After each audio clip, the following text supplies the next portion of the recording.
కీర్తనల గ్రంథం 13వ అధ్యాయం.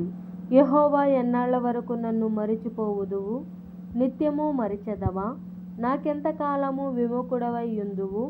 ఎంతవరకు నా మనస్సులో నేను చింతపడుదును? ఎంతవరకు నా హృదయములో పగలంతయు దుఃఖాక్రాంతుడనై యుందును? ఎంతవరకు నా శత్రువులు నా మీద తన్ను హెచ్చించుకొనును? యెహోవా నా దేవా, నా మీద దృష్టి ఉంచి నాకు ఉత్తరమిమ్ము. నేను మరణ నిద్ర నొందకుండను వాణ్ణి గెలిచితినని నా శత్రువు చెప్పుకొనకుండను. నేను తూలిపోయి యుండగా నా విరోధులు హర్షింపకుండను. నా కన్నులకు వెలుగిమ్ము. నేనైతే నీ కృపయందు నమ్మిక ఉంచియున్నాను. నీ రక్షణ విషయమై నా హృదయము హర్షించుచున్నది. యెహోవా నాకు మహోపకారములు చేసియున్నాడు. నేను ఆయనను కీర్తించెదను. కీర్తనల గ్రంథం 14వ అధ్యాయం.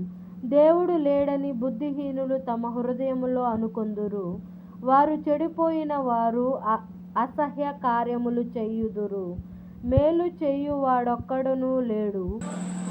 వివేకము కలిగి దేవుని వెదుకువారు కలరేమో అని యెహోవా ఆకాశము నుండి చూచి నరులను పరిశీలించెను. వారందరూ దారి తొలగి బొత్తిగా చెడియున్నారు. మేలు చేయువారెవరునూ లేరు, ఒక్కడైనను లేడు.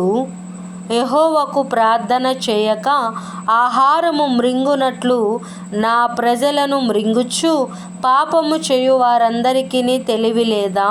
పాపము చేయువారు బహుగా భయపడుదురు.